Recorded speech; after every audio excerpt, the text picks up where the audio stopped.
So welcome to my class, and in this we are continuing on with correlation, and of course we are doing um unit 3, statistical tools and its interpretation and the interpretation, and in that we are doing correlation.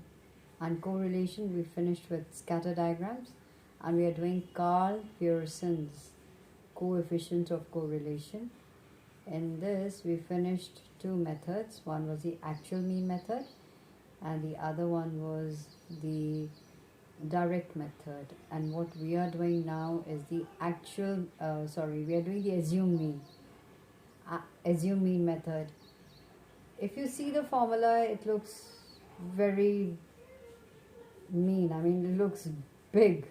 But when you start doing it, you find it's much simpler than the other two methods. And the next one we'll do is a step deviation. But before that, let me just explain this to you. I'm using the same data. So in this, what we do is we assume a mean. We don't work out the mean. So that helps you save time. So we've just taken, for example, in the X series, this is the data from same data. So in this, I've taken 60 as assumed mean. So in this, I'm going to take the deviations from the X variable, say 55 minus 60 in the next column. So minus 5, 60 minus 60 is 0, 80 minus 60 is 20, 70 minus 60 is 10, 65 minus 60 is 5. Once you do that, you add the dx. You have to sum up the deviations from the assumed mean. What you get is 30. Okay, finished. So the next is dx square. We've got to square them up now. So minus 5 into minus 5 is 25, 0, 20 into 20 is 400, 10 into 10 is 100, 5 into 5 is 25. And then we also sum up the sigma dx square. It comes to 550. See how, look at the values there. They look manageable. Now just take the y series. We've written the y variables. So then we want to find out, we've taken 55 as the assumed mean here, 55. So we've taken 55. So 45 minus 55 is minus 15. 45 minus 55 is minus 10. Okay. And 55 minus 55 is 0. 55 minus 55 is 0. 40 minus 55 is minus 50. Now, again, what we do is we will square these up. So dy square, 15 into 15 is 225, 10 into 10 is 100, 0, 0, 15 into 15 is, minus 15 into minus 15 is 225. So we add this up and we get 550. And now we have to, here in this last column, we've taken dx into dy. That is, we are taking the product of the deviations. So minus 5 into how much? 15. This is the deviation. That is, you get 75, 0, 10 into 0, then 20 into 0, 10 into 0, you get 0. So 5 into 15, minus 15. So be very careful about these signs. So 5 into minus 15 is minus 75. So when you add this up, it cancels, so we get a 0. Now for the formula. Formula is very important.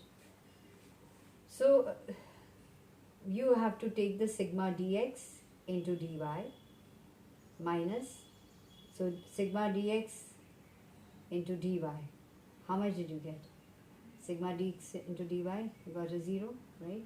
Minus sigma dx into sigma dy. So in sigma dx, 30 into dy minus 40. So this is 30 into minus 40. Alright. Now divided by n. So what is n? Total number of variables, 5. Okay. You divide it and under root sigma dx square.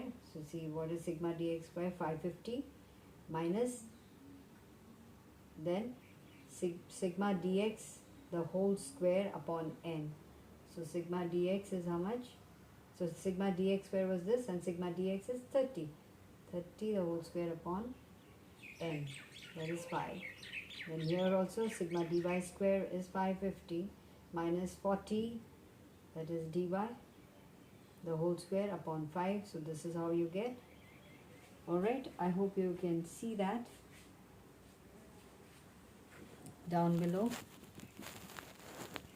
So what we get is, yeah, so again rank coefficient of correlation here is 0. Just work it out now. You have to just do your multiplication, division, etc. This is how you fill this up. You get 240 upon 370 into 230, and then you work it out here. Let me see if you can see it. Yeah, no, you can't see this, so I couldn't go down, so I put it here.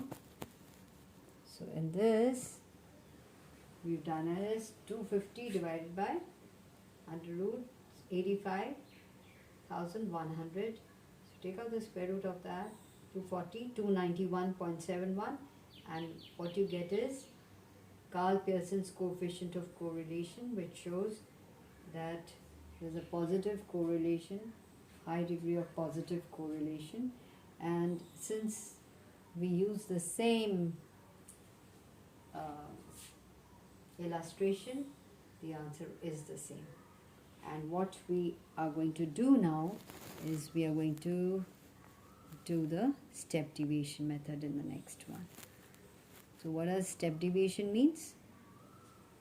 That you will bring down the values further by a common factor, and that's how we're going to do it. Alright, so again let me just repeat myself, that in your notebooks please make a note of this and do this numerical, and then open your books, see the illustration in your book, do that particular one, and then go to the exercise and just do one of this. Okay, and you must also know how formulas should be learnt. That is the essential part of any mathematics or statistics, as we say.